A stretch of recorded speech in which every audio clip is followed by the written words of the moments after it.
Good day, everybody. My name is Brad Steele. I'm the Senior Director of Unified Communications for the Commonwealth of Massachusetts. And in this particular instance, I'm also the 2021 NASTD Immediate Past President. NASTD is made up of technology professionals serving state government. It is a member-driven organization whose purpose is to advance and promote the effective use of information technology and services to improve the operation of state government.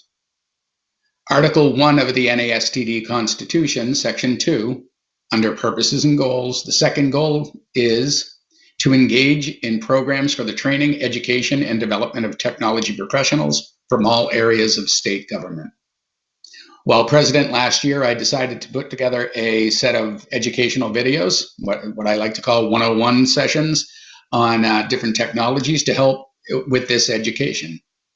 What I do is I sit down with industry leaders, asking them 10 or so questions about a specific technology, and then we get into some definitions and some answers. So hopefully educating all of us on what it is we're talking about. If you haven't seen the videos in the past, I recommend that you go to the NASTD website and look them up. We did sessions on SD-WAN, Kubernetes, hyperconvergence, and WFO, WFM.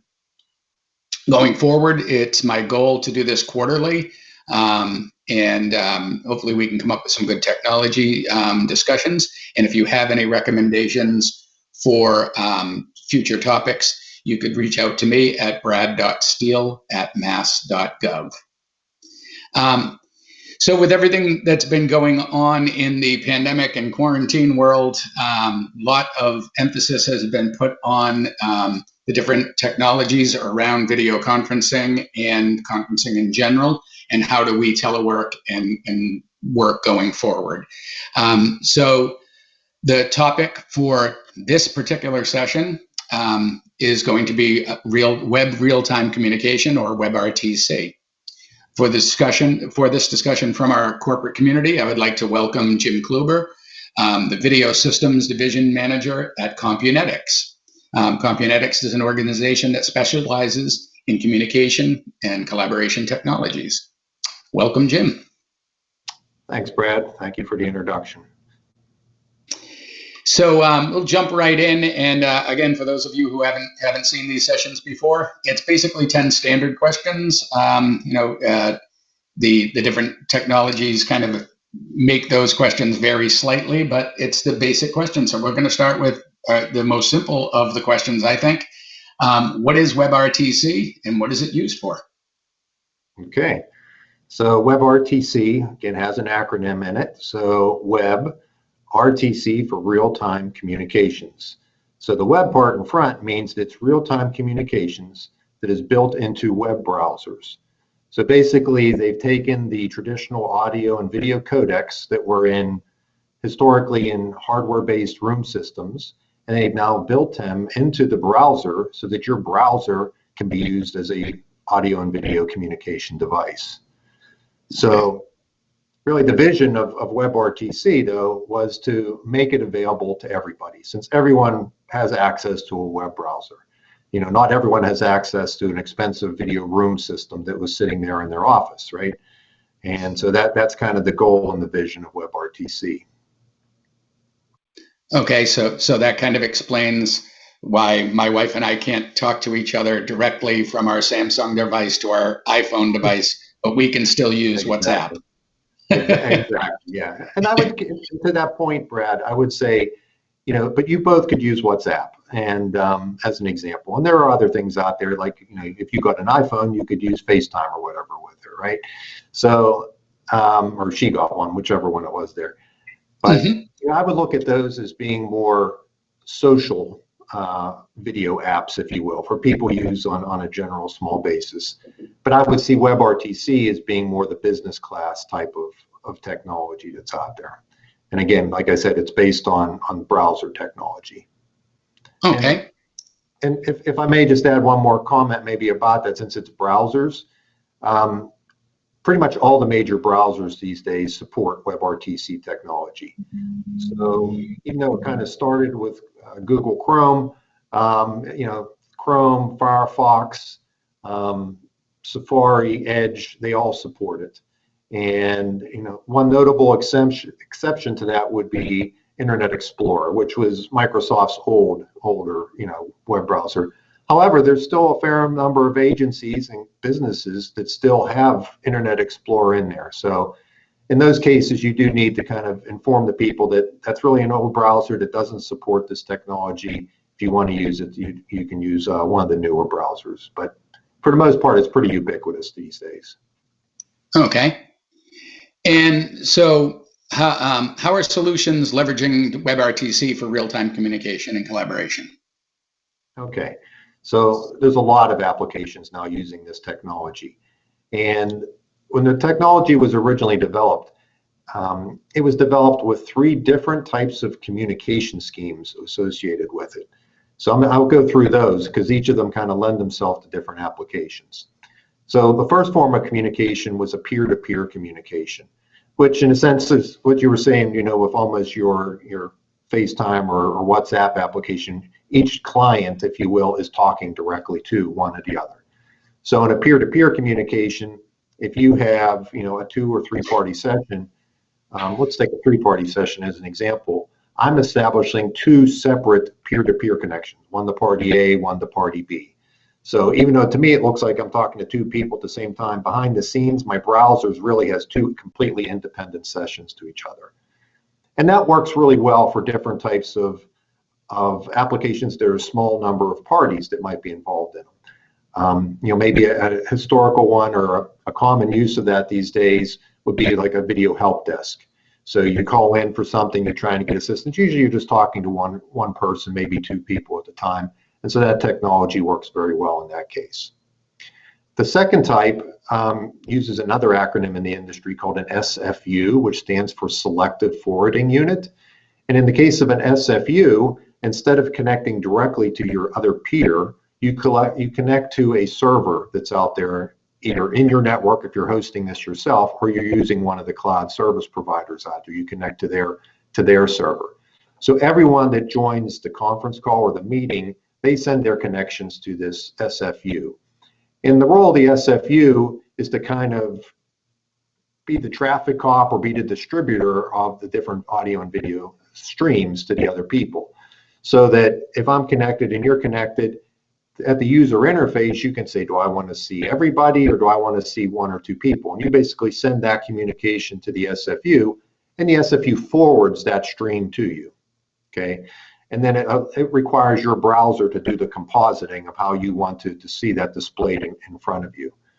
So rather inexpensive because it's only like 1 device out there in the network that is doing this forwarding function. But it can be a lot more bandwidth intensive because you have multiple streams that are going on back and forth. So if you have a larger call, you might be consuming a lot more bandwidth. And the way they work around this a bit is that when the video is sent to the SFU, most of them send it in, I'll call it layers. So there's like a lower coarse layer, medium, and then a high resolution layer. So that if someone wants to see someone full screen, the SFU will just forward, if you will, the full stream over to someone so you see them in fine detail. Whereas if you're trying to see a composite of 20 other people on the screen there, what it's going to be sending you is the smaller images of each of those. So it's less bandwidth intensive, and your computer will then create that composite locally for you. So it's like the thumbnail as opposed to the full image. Correct. Okay. And the third communication technology that's involved uses more or less something that's been very traditional in the industry, and that is a device called a multi-point control unit, or an MCU. So just like the SFU, whenever you're using a service that's using an MCU, everyone sends their connection to the MCU. The difference in this case, however, is the MCU does all the compositing and mixing for you, so that you only send 1 stream, you only receive 1 stream. So it's the least bandwidth intensive, if you will, of all of them. And then you, again, through that user interface that you're subscribed to, say, what's the composite that you want to see? And the MCU creates that video composite for you, mixes all the voices together for you. So it does, a little more work for you, if you will, but it helps you in cases where you might have bandwidth issues. All of them have their advantages. All of them have their different use cases, to be honest with you. The MCU, that's going to be a bit more of an expensive solution because you have a more robust device out there in the network that's got to perform this function. So either the service provider, or if you implement this in-house, it's going to cost you a little bit more for that technology. And is it more secure to have an MCU or an SFU in place than just doing the peer-to-peer? Yeah, and thank you for actually asking that, because that's one important factor about WebRTC technology. So from the day one when WebRTC was created, it was created very much with security in mind. And probably everyone that's watching this video at this point in time, especially with the pandemic, has been on a call. And the first time you join that call from your web browser, and perhaps even every time, depending on how it's set up, you will be asked to grant your permission to use your peripherals. So this does not allow anyone to WebRTC prevents anyone from eavesdropping on you. So there's no one, you can lose the fear of someone saying, oh, I need to keep my shutter down on my camera or somehow pull the microphone or something, because the browser has to ask you for permission to do that. Further, all your calls are going to be encrypted. All WebRTC calls are encrypted. So even though, even after you grant your permission, you have the assurance that the probably everyone, but the NSA can probably break it. But for the most part, no one else is gonna hack in on your call. So I can put that little piece of electrical tape that I usually put over my camera, I can put that away. Excellent. I can't tell you how many video meetings I've been on, though, where people always mute their video or put their shutter down anyway. You just want to be heard. Yes. And that's fine, because audio is a perfectly fine technology for people to communicate with us. Certainly, it's been the traditional way people communicate. Well, some of us have a face for radio too, so there you go. So you've already covered a lot of this, but what would you say the benefits that WebRTC adds, and what does it replace or supplement in our existing environments? Sure. So I would say the thing that it gives you the greatest alternative, again, especially based on the COVID-19 pandemic that we've been through, still in and going through. A lot of times in the past, if you were on a video call, you had to go to your conference room, or you had this expensive room system in there, or if you already had a video vendor you were using, you may have had a video app from that vendor that you were using, and then you'd had a software-based one that you could use on your PC. Now that there's so many people working remotely, those video room systems are generally not accessible anymore. And if you're using one of the traditional apps from one of the vendors, they were really developed to work well with that vendor's technology. So to get really all the features out of it and the best benefit, you need to be kind of connected with other people who were using kind of the same app. The WebRTC kind of did away and said, we're just going to make something that's available for everybody. And that I think is the major benefit, is it really makes it available to anyone, pretty much anywhere. And the other thing they really focused on a lot was firewall traversal. And most people, when they're at home, you're behind a home router, which basically has a firewall in it, or even if you're in your office, almost definitely you're going to have a firewall in front of your company.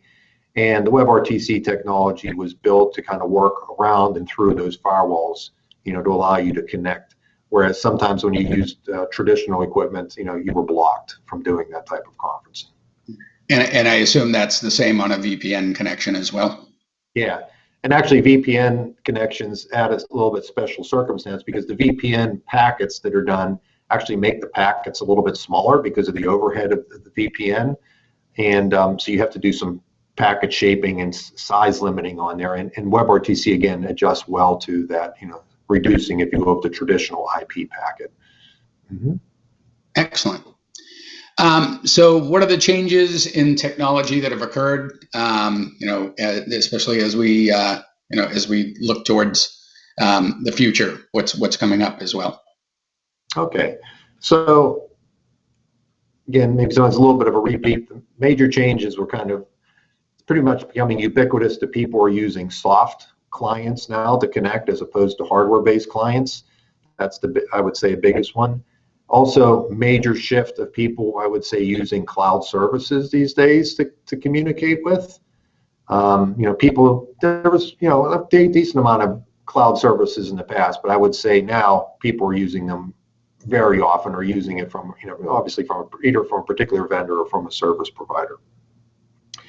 In terms of the technology, in the past, when I've introduced those three communication schemes, the past has always kind of supported either the peer-to-peer communication or the MCU communication.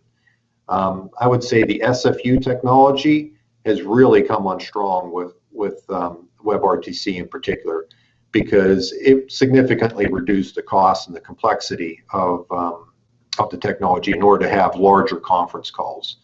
So that, the SFU technology, I would say, is certainly a new one in there. Where is it going?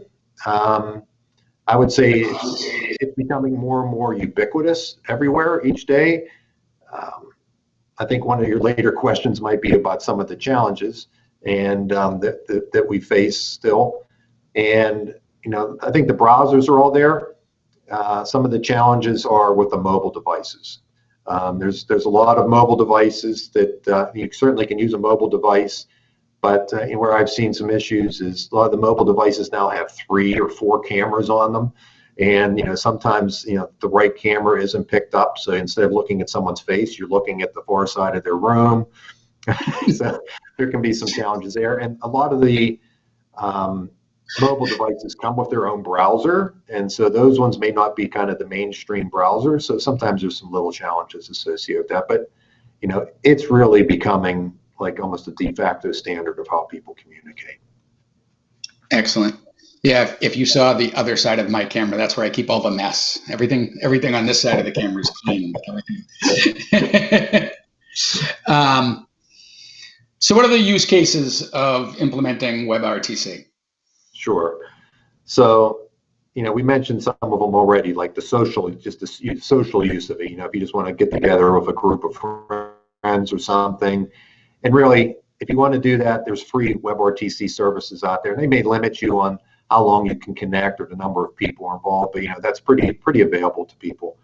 But just general everyday workplace applications. If people need, now that they're working remotely, they need to get together in their little huddle groups, so to speak.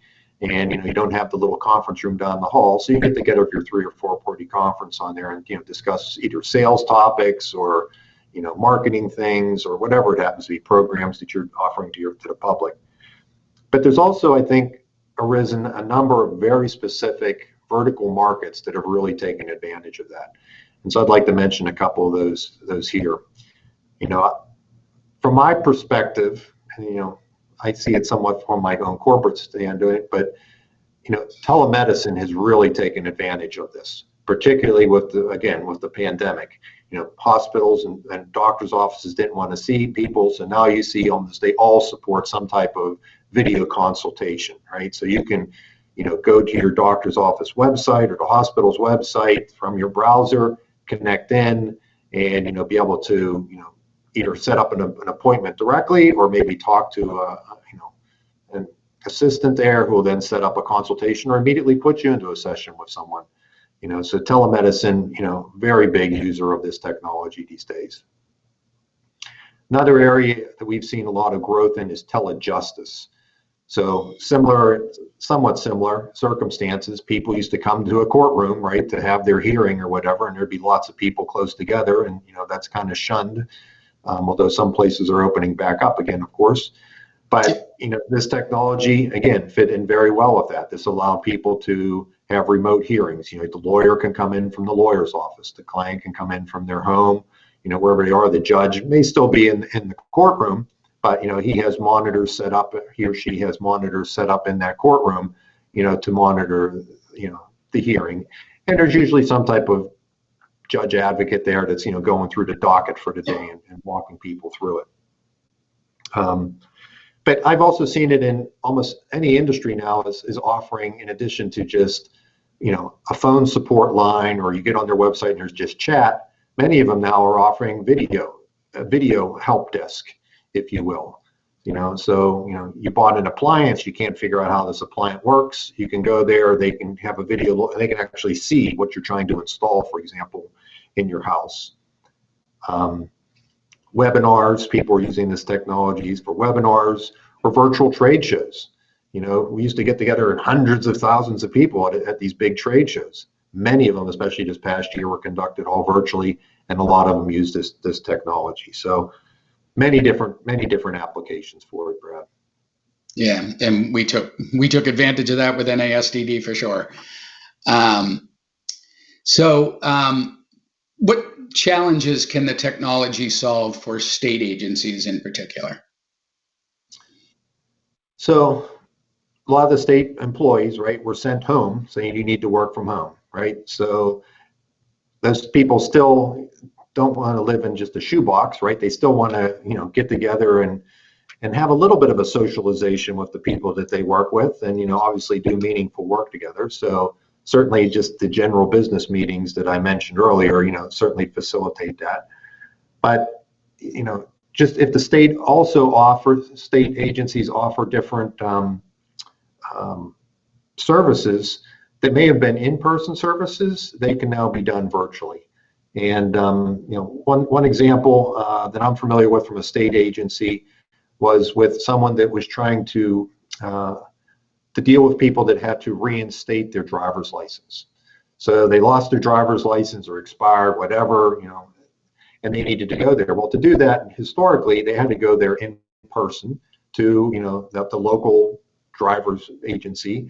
And surprisingly, there was a lot of special training that they had to do for the people there to go through and correctly make sure they reinstate this person's driver's license, as an example. And so either they only offered that service on certain days of the week, or it was expensive to staff a lot of these people out there. This technology now has allowed them to pull this into kind of a central location, and so they can either have a kiosk or a PC at the local Office of Motor Vehicles, and the people can walk in just like you'd walk in. You get your little ticket. When your ticket's called, you walk up to the PC, and boom, you have a video call. There might be a document camera there to scan any type of documents you may have brought for proof of residency or whatever it has. So things that were maybe for state agencies that were done in person, this now allows them to set up services for their clients basically to use them remotely.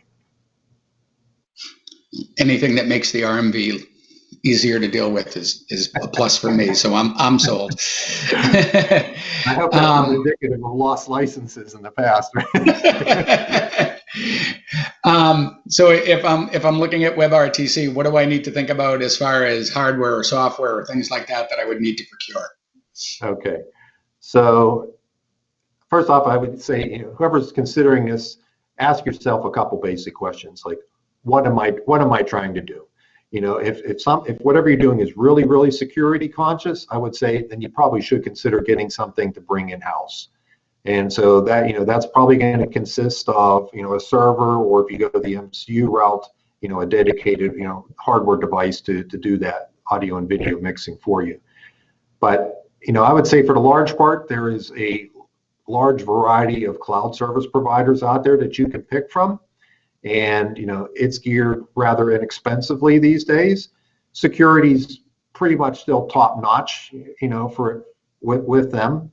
Except some of your database stuff is now residing in their cloud and their data center. So that if you have a contact list, that's now going to be in their data center as part of them providing this service to you. If that's again very conscious to you, that might be a reason to bring it in house. But to get a hold of that service, you can be up and running literally in minutes. I mean, you could go to someone's website, sign up for that service, and be ready to go 10 minutes, if that, maybe even. So it can be that simple. Servers, if you do the in-house route with the server, you're probably looking at a couple $1,000s with the servers. You're going to have, licensing charges on top of that for just the application. If you're offering like a help desk application, the pricing may be based on how many agents you have, or if you're offering kiosks to the public, it may be like a kiosk space that you pay so much per kiosk, for example, for someone to have an access point to get into your service. But yeah, that's how what I'd have to say what you'd need to put in place.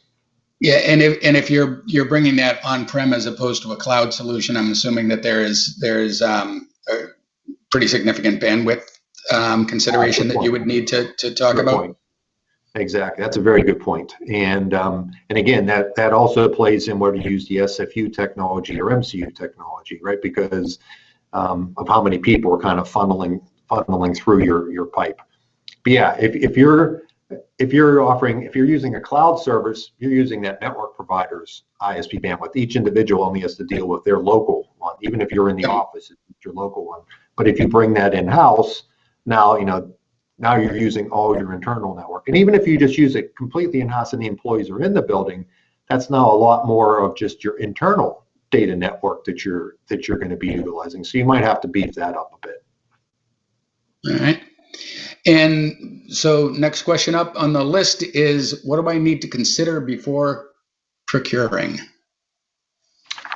So again, back to my question earlier, what are you trying to achieve? Are you offering something that's a help desk? Or are you just offering a group collaboration for your employees? If it's a group collaboration, I would say probably consider using a cloud service and the SFU technology. If you're a state agency that's dealing with income taxes or something like that of a very personal nature, maybe you want that information flowing something in-house, just so everyone's personal incomes and that is kept in-house. Okay. How does Webrtc help with my move to working remotely? Something that we're all thinking about these days. Yeah.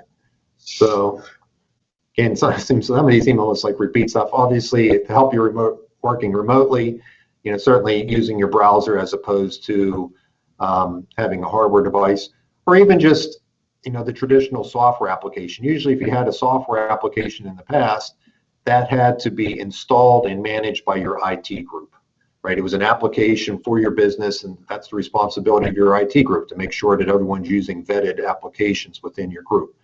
So it might have taken longer to roll out. If there are updates to that app, the IT group may have to roll out those updates. That can sometimes be a little bit lengthy. Whereas in Webrtc technology, the update takes place at the web server. So every time you connect, you're using the latest updates or whatever that's available to you for the service. Nice advantage there. Okay. And another one that I think we've covered quite a bit of, but anything more on the limitations and restrictions that I need to be aware of? Yeah, there was one other thing I failed to mention earlier in terms of what's part of the technology, and there's another networking component that's involved.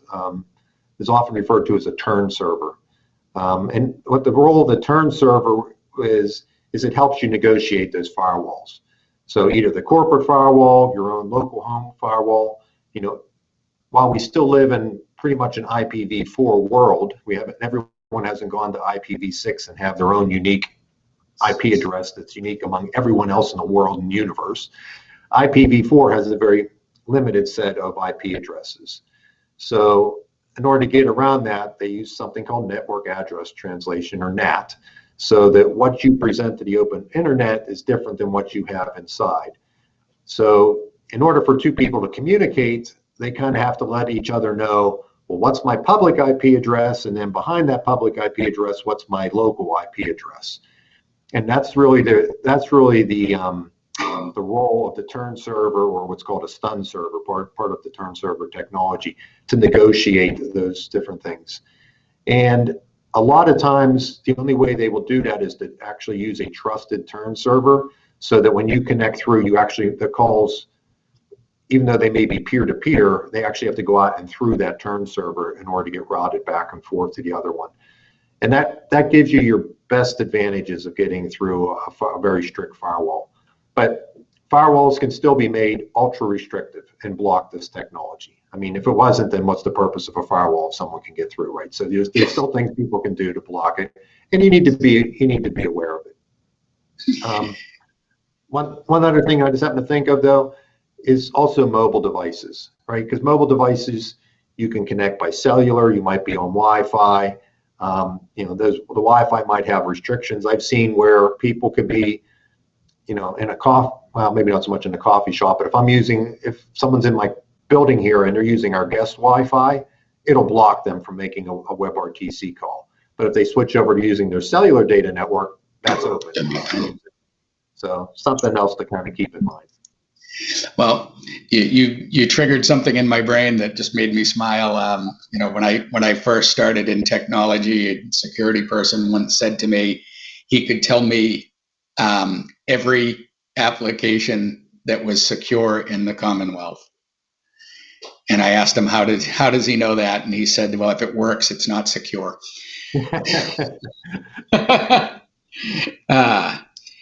So with WebRTC, how long does it take to implement?